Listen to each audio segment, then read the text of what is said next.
Hi, everybody. Welcome back. And I want to talk to you here today about a subject that's very near and dear to my heart. This is, for some of us, sometimes the most fun part of Football Manager. This I call the art of finding players. So there really is kind of an art to doing this, right? You can't just go find players willy-nilly for all sorts of poor performances. You have to be a little bit careful about it. I have learned this the hard way. Usually, after a match in which we won but had some poor performances, I will just sort of ignore the poor performances and won't come through with the fine. Having said that, in the match that I just showed you today, we had a couple of performances that were noticeably poor that need to be dealt with. So first one here is Jubin, who should be playing better than he is. What you do here, if you don't know how to find a player, is you right-click on him. You'll go to Interaction.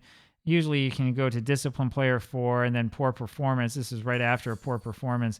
You can issue a warning, fine 1 day's wages, a half week's wages, 1 week or 2 weeks. I default to the 1 week wage option for these poor performances. Right. There are other times where you'll find a player, like if they got too many yellow cards and they have to be suspended for a match, or if they got a red card or whatever. I just go with the default there, whatever we agreed to in the agreement before the season, so that there's no surprise for them. But for this, for having a poor performance, you have to be really careful with it. In the past, I have fined players 2 weeks' wages, but that has a very detrimental impact on morale. You have to be very, very careful about this. There are some people who think that you should start with maybe a less severe option, find them, maybe give them a warning first and then do the 1 day fine and then the half week and then the week. But again, I think it takes a lot of energy and a lot of time to remember this and to look into it and to say oh yeah, that's right, I did this last time. I mean, you have 25 or in our case 33 players on your first team squad, right? I mean, it's going to be hard for you to keep track of all that. Mwanta played poorly. Now, when possible, I also like to speak about it with the player and tell them that they did a bad job. It's not giving me that option. I think I have to actually advance the game a step or two for that to come up. And Lee Chang-yi, as well as the other one who's going to receive the fine because his goaltending was not very good. Everybody else were kind of fine with. In fact, we had an excellent game from Ovaglia. Jongsan being played well. The rest of the players did a good job. But in terms of those three that played poorly, we do want to make sure that they know that it's not acceptable for them to do so.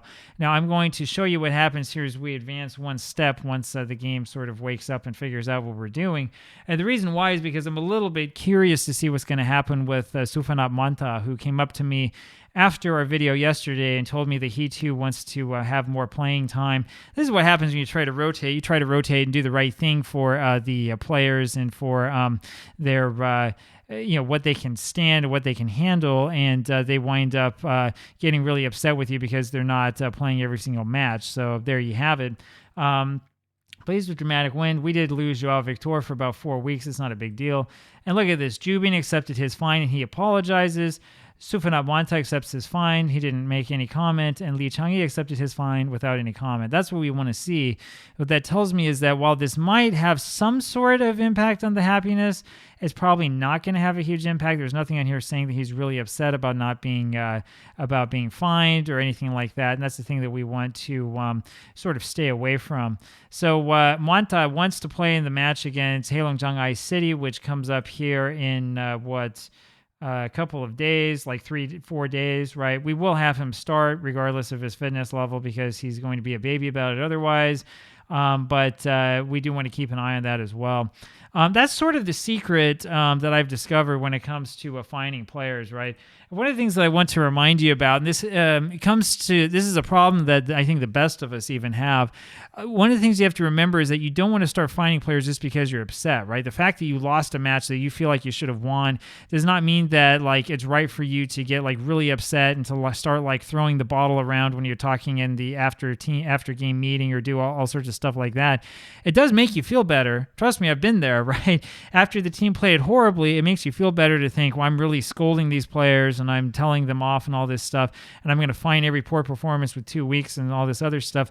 The problem that happens when you do that is you really, really can do damage to your team morale and to your team cohesion.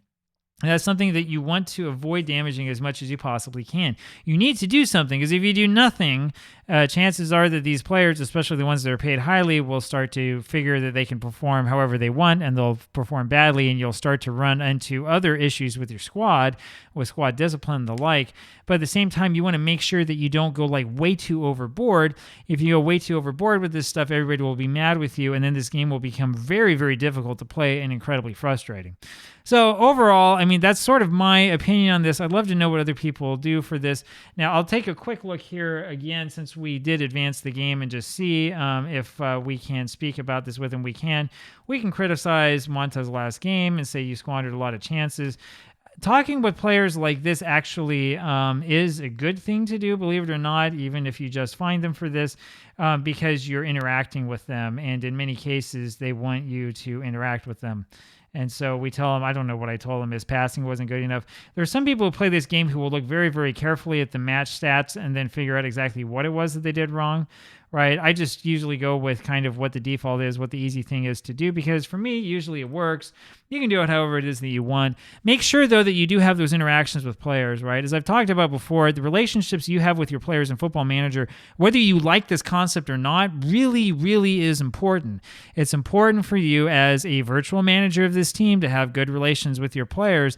If you have bad relationships with your players, if you like just don't care about them at all, don't spend any time talking with them, it will come to bite you at some point in time. You need to interact with them.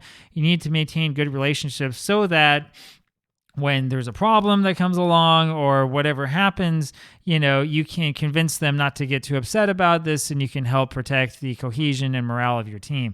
You won't win them all, just like in real life. You're not always going to have friends, right? We know that. Just like making YouTube videos, right? It might be like a couple hundred people who watch it, and only like a couple of them think, hey, this was good, I want to stick around and see more. Everybody else goes off to wherever else people go to, right? It's okay. That happens. You don't win them all, right? But you need to try to make sure that as much as possible, you do everything that's within your power to get the rules on your side a little bit and sort of make your own luck and try to make it so that it's a little bit easier for you going forward. That's it for today. That's how you find in Football Manager. Talk to you later. Bye.